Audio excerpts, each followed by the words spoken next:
Even though we're all very excited for the future of DLCs for Planet Zoo, I more than anyone believe I am so excited for what the updates hold. If you look at even first release or even beta footage of Planet Zoo, you might notice that the game looks nothing like it does now.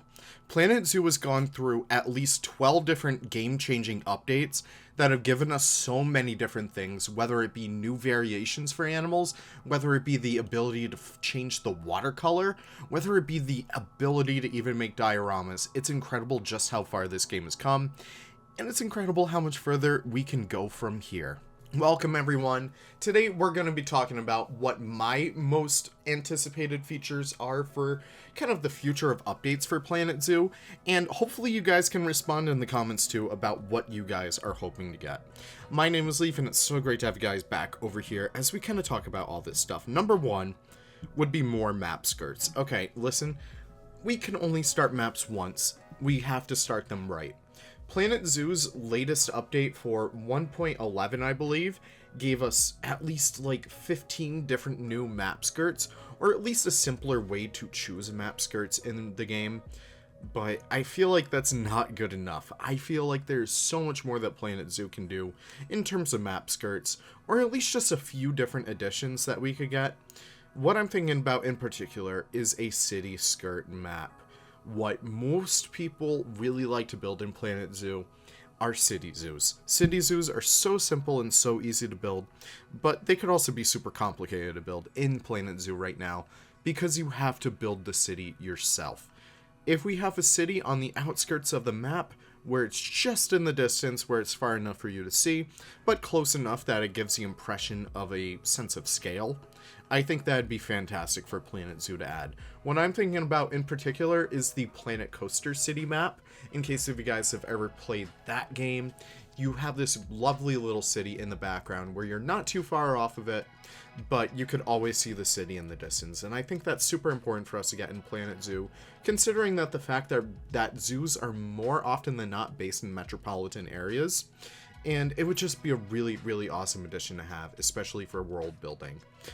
Personally, I am more than happy just to use free build to put buildings on the exterior of the map itself, but many people aren't. Many people don't really jive like that. So if we do end up getting the option to build, well, not build, the option to not build city maps, that'd be a fantastic addition, and I really hope Frontier does that this 2023 season. Another minor update that I would love to see in Planet Zoo are just name changes.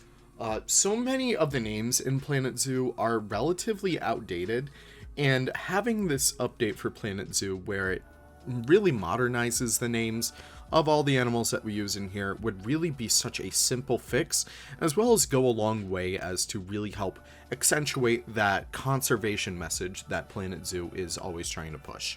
Many of these examples can be found in Narwhaler's localization fix mod. He actually worked on this with Jorno and a few other translators as a way to help localize the game in the best possible way. So many of these would be rebranding animals, such as the African wild dog to be the more accepted African painted dog, the American bison to represent the American plains bison, a specific subspecies of American bison that really resembles the one that we have inside game right now, the dole to be rebranded into the Ussuri dole, the plain zebra to be rebranded over to be the Grant zebra, the pronghorn antelope to drop the antelope and just be called the pronghorn, the raccoon to be called the common raccoon because raccoon is a generally overarching term that spans over 3 species. So really, Planet Zoo, what the hell? Come on. And just some other ones as well, such as the West African lion being rebranded to the African lion. Just very simple fixes that are honestly just a footnote in the overall updates for Planet Zoo, but I feel like it'd be super awesome just to get these implemented into the game specifically, as well as fixes for the other languages as well. I'm going to advocate for both the Spanish, Spain Spanish, as well as Latin American Spanish, just really helping to just condense the names a little bit more and kind of both condense and specify You guys can look at this list over here. I have it on the screen right now. It just goes into a lot more specifics. I failed elementary Spanish when I was studying in Spain, so really, I'm not the best person to ask about this. Reach out to Narwhaler if you have anything in regards to this, but I just think it'd be super important to update that kind of stuff officially within the game. Now, getting into some relatively larger wishes, I always say this. I'm sorry if I sound like a broken record, but new transportation rides should be an update item for Planet Zoo. I don't like the transportation items that we have currently in game. I think they're way too over-stylized. I think they don't really represent what modern zoos tend to represent right now. And having a new boat ride that is just a pontoon boat, having a new gondola ride that is just a bucket gondola, which, Frontier, I know you have those assets in the office. Listen, if I walk over to Cambridge right now, I could walk into the Planet Coaster office and see those bucket gondolas.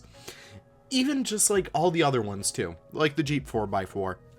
If we could get like a better truck, kind of like how the San Diego Zoo has, I think that would be so much more worth it.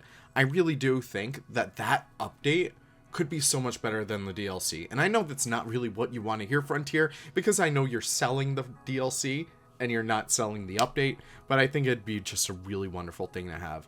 The systems are all there. I love the transportation systems. I think they are incredible. However, I think that the rides themselves could be a lot better.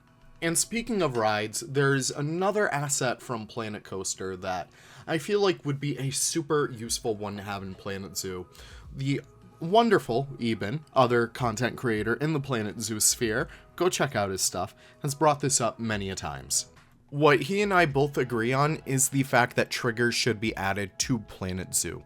Essentially what a trigger is if a cart or a guest walks over a certain area, that would trigger a special effect, a sound noise, or something else to take place. Say for example, when you walk into a bat house, you would walk into it and you would hear, because of motion activated sensors or whatever, just a whole bunch of bat chirps. Or you could have that same thing happen if you walk into a rainforest house and you just hear a whole bunch of monkeys going off. Not only would that be really awesome for just role-playing purposes, but it'd be also super awesome in case if you do want to go very in-depth with tours, for example. If you want to stop a tour at a certain overlook of a certain area, and you could have just stops in general, number one, because what I don't like about the tours in general is the fact that they are constantly going and there's no place for them to stop. The ability to add stops via triggers would be incredible. But moving on from there, I'm also thinking about the fact that if you stop at those areas, you could put in custom audio that kind of talks about, oh, hey, welcome to the rhino overlook. Today we're looking at the rhinos. The rhinos are an endangered species only found in Africa and Asia. Isn't that so cool? I don't know. Something like that. I think that'd be super awesome, and I really do think triggers would go such a long way for Planet Zoo world building, for zoo building, and just for all of us in general. And last but not least, I know there is so much that we could talk about. Please let me know in the comments down below if I did miss anything, but what I really want is not only the ability to turn scarring off when you're buying in sandbox mode, but the ability to control genetics in sandbox mode to begin with. It is ridiculous how it's called sandbox mode, and we're at the liberty of the RNG gods to supply us with whatever animals that Frontier feels like giving us at any point. It's sandbox mode. If I really want to max out all of my animals, I really should. If I want to have the ability to control certain sizes in my herds, let's just say, for example, I have a bunch of giraffes. I want 3 short ones and 1 tall one. I'm going to be sitting in that trade center for a good while trying to pick and choose which ones I want. And of course, that doesn't even factor into the genetics. That doesn't even factor into, like, the lifespan. That doesn't even factor into the immunity stuff. I really don't know. But it's all that stuff that I really want in Planet Zoo. The ability to control genetics. The ability to control morphs. Being able to hand select, oh, I want the albino. I'm just going to click on this button just to get an albino. I think that would be the cherry on the top for Planet Zoo. I really do think that would be the most important thing to have, especially considering how I'm not going to say a large chunk, well, not really like the majority of players, but definitely a large chunk is what I meant to say, of players play in sandbox mode. We like to build our dream zoos, allow us to put our dream animals in our dream zoos frontier. That's really it. But, of course, there's so much more that I want out of Planet Zoo, but do let me know in the comments down below if I did miss anything, if there is something that I might have missed, or if there is something that you don't really agree with me on. Please let me know. Always happy to talk with you guys in the comments, but thank you all so much for stopping by. I really do hope 2023 is going to be an incredible year for Planet Zoo. And yeah, I hope it's an incredible year for you too. Can't wait to see you all in the next episode. Take care and goodbye.